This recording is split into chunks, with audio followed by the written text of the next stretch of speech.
समय सबैभन्दा महत्त्वपूर्ण धुरी हो जीवनको। समयको वरिपरि रहेर सङ्कल्पको निर्माण गर्नुपर्छ र सङ्कल्पको निर्माण गर्दा मैले अहिले जे छु त्यसबाट के परिवर्तन चाहन्छु, कस्तो प्रकारको जीवन चाहन्छु म, त्यस्तो प्रकारको जीवनको लागि मैले सङ्कल्प बनाउनुपर्छ र सङ्कल्प पालना गर्ने मसँग दृढ इच्छाशक्ति जन्मियोस्। त्यो इच्छाशक्ति कसरी जन्मिन्छ? सानो सानो सङ्कल्प बनाउँदै पालना गर्न थालौँ। मलाई धेरै गर्नु पर्दैन, म दिनको 3 किलोमिटर मात्रै हिँड्छु भन्ने मैले सङ्कल्प गरौँ र 3 किलोमिटर हिँड्न प्रारम्भ गरौँ। दिनको 10 पाना पढ्छु भनौँ, म त्यो 10 पाना पढ्न थालौँ। आज एक दिन म सत्य बोल्छु, झुटो बोल्दिनँ, आज एक दिनलाई मात्रै ल, यहाँबाट प्रारम्भ गरौँ। सानो सानो कुराबाट मैले सङ्कल्पको प्रारम्भ गरौँ अनि बिस्तारै म भित्र आत्मविश्वास बढ्दै जान्छ। हेर्नुहोस् त, आजका युवाहरूमा र यो पुरै युगमा आत्मविश्वास मरेको छ। किन आत्मविश्वास मर्यो? आफूलाई बार बार ठगेको छ त आत्मविश्वास नमरे के मर्छ? आत्मविश्वास, जुनलाई अङ्ग्रेजीमा सेल्फ कन्फिडेन्स भनिन्छ, त्यसको हत्या गर्नुभन्दा पहिले आफ्नो सङ्कल्पको हत्या गर्नुपर्छ। आफूले बोलेको कुरा बार बार नपुर्याएपछि मेरो मनले के भन्छ मलाई? त चौपट रहेछस् मान्छे, त नौटङ्की गर्ने मान्छे रहेछस्, त एउटा कुरा बोल्ने अर्को कुरा गर्ने मान्छे रहेछस् भन्छ मेरो मनले। मेरो मनले भन्छ तँलाई म भरोसा गर्न सक्दिनँ। यसैलाई आत्मविश्वासको कमी भनिन्छ। आत्मविश्वासको कमी मेरो आफ्नो कारणले जन्मिएको हो। त सानो सानो कुराको मैले सङ्कल्प बनाउने र सानो सानो कुरालाई मैले पालन गर्ने, कहीँ कुनै बहाना नबनाउने। मनुष्यका महारोगहरूमध्ये एउटा त हो आलस्य। आलस्यभन्दा ठुलो रोग त मैले आजसम्म देखेकै छैन। मेरो कुरा चाहिँ अत्यन्तै सिधा सिधा छ। कसैलाई अल्छी लाग्छ भने म मरिसकेँ भन्ने बुझे हुन्छ। म जिउँदो मान्छे नै होइन। अब बाँकी रहेको मेरो जीवन लास हो। म पहिलो आलस्य, यो पहिलो। दोस्रो बहानाबाजी। बहाना बनाउँछ मान्छेले, आफैले आगे नि बहाना बनाउँछ। होइन मैले आज पढिनँ, किन पढिनँ? अनि खोज्छ बहाना। होइन, म बहाना बनाउँछु भने असफलता पनि बहानै बनाएर आउँछ मेरो जीवनमा। तपाईँ भोजन खाना चाहिँ नखानुहोस्, खाने बहाना बनाउनुहोस् मात्रै त, वा नखाने बहाना बनाउनुहोस् त तपाईँले पौष्टिकता पाउनुहुन्छ, पेट भरिन्छ।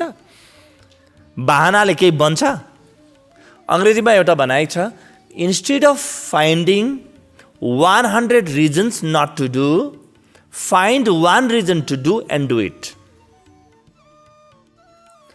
कुनै पनि काम नगर्ने 100वटा बहाना खोज्नुभन्दा काम गर्ने एउटा बहाना खोज्नुहोस्, गरिहाल्नुहोस्। एउटा बहाना काफी छ।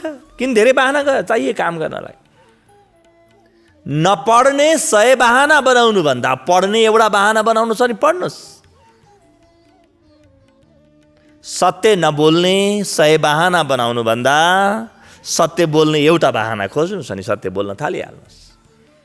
व्यायाम नगर्ने 100 बहाना बनाउनु भन्दा व्यायाम गर्ने एउटा बहाना बनाउनुहोस् अनि व्यायाम गर्न थालिहाल्नुहोस्। बहानाबाजी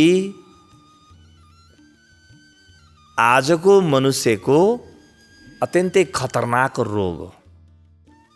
फेरि बहाना अरूसँग बनाए त हुन्थ्यो नि, आफैसँग बनाउँछ बार बार। केही पनि काम गर्न सक्दैन, फेरि बहाना बनायो, फेरि बहाना बनायो, फेरि बहाना बनायो। एकछिनपछि गर्छु, कुनै पनि काम भन्यो भने ल भन्छ, एकछिनपछि गर्छु, एकछिनपछि गर्छु भन्ने मान्छेले कहिले पनि गर्दैन। काम गर्न पर्यो होइन, काम गर्न पाइयो। पढ्नु पर्यो होइन, पढ्न पाइयो। व्यायाम गर्नु पर्यो होइन, व्यायाम गर्न पाइयो। यहाँबाट जीवन बन्छ। पर्यो भन्ने मान्छे मर्यो। मलाई काम गर्नु परेको छ भन्ने मान्छे किन काम गरे हो? यसले त काम गरे होइन, आत्महत्या गरे हो। बिस्तारै बिस्तारै कोही मान्छे एकै पटकमा आत्महत्या गरेर सिद्ध्याउँछन्, कोही चुरोट खाएर बिस्तारै आत्महत्या गर्छन्। त्यो आत्महत्या त हो नि, चुरोट खानु, मदिरापान गर्नु भनेको के हो? कोही बिस्तारै बिस्तारै आत्महत्या गर्छन्। एकैपटक आत्महत्या गर्ने चाहिँ संविधानले गैर कानुनी भन्छ, तर बिस्तारै बिस्तारै चुरोट खाएर आत्महत्या गर्नेलाई संविधानले गैर कानुनी भन्दैन, तर जीवनले गैर कानुनी भन्छ। अनि कोही व्यक्ति चाहिँ बिस्तारै आफ्नो समय सारेर भोलि गर्छु, पर्सि गर्छु, ल हुन्छ गरिहाल्छु भन्छन्। यो अर्को प्रकारको आत्महत्या हो। आत्महत्या गर्ने मान्छे विभिन्न प्रकारका हुन्छन्। कसैलाई कानुनले देख्छ, कसैलाई देख्दैन, तर जीवनले कसैलाई छोड्दैन। कानुनले देखोस् नदेखोस्, जीवनले छोड्दैन। त्यसकारणले काम टार्नु आफ्नो भविष्यलाई मार्नु हो, आफ्नो भविष्यको हत्या हो। तदारुकता, तत्परता, म जतिखेर पनि तयार छु। राति 12 बजे त्यसको लागि पनि म तयार छु। मेरो लागि दिन छैन, रात छैन, आफ्नो सङ्कल्पमा निरन्तर लाग्छु म। मेरो सङ्कल्पभन्दा महत्त्वपूर्ण मेरो जीवनको केही पनि छैन अर्को भन्ने सोच गहिरो बनाउनुस् र यसलाई प्रयोगमा लैजानुस्। यहाँबाट नयाँ जीवन जन्मिन्छ। कुनै बहाना छैन, केही पनि छैन। बस मैले यो काम गर्न लायक छ भन्ने देखेपछि सुरु भइहाल्यो। भोलि गर्छु भन्ने पनि छैन, पर्सि गर्छु भन्ने पनि छैन, नगर्ने बहाना पनि छैन, आलस्य पनि छैन, केही पनि छैन। भगवत गीता अध्याय 4 मा अर्जुनले सोध्छन् भगवानलाई, भगवान कृष्णलाई, कि भगवान हजुरको यो प्यारो ज्ञान कसको जीवनमा आउँछ? त्यो ज्ञानको योग्य को बन्छ?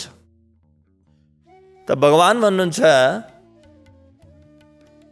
श्रद्धावान लभते ज्ञानम तत्परा समेतेन्द्रिय ज्ञानम लब्ध्वा परम शान्ति मचिरेणादि गच्छति। के भन्नुहुन्छ? हेर अर्जुन, जसको श्रद्धा छ यानी भरोसा छ, आत्मबल छ र तत्पर छ। तत्पर छ भनेको 24 घण्टा तयार छ। अब ध्यान यतिखेर मात्रै गर्ने भन्ने छैन, अहिले गरिहाल्छु। अब यति महत्त्वपूर्ण कुरालाई सार्नु हुँदैन मैले अब भने जो छ 24 घण्टा, जो चौकन्ना छ, सजग छ 24 घण्टा, जो तत्पर छ र जसका इन्द्रियहरू संयमित छन्, त्यो व्यक्ति मात्रै अर्जुन मेरो बाटोमा हिँड्न सक्छ। जति मेरो जीवनमा सङ्कल्प जन्मिन्छ त्यति नै म ध्यानको योग्य पनि बन्छु र परम ज्ञानको योग्य पनि बन्छु।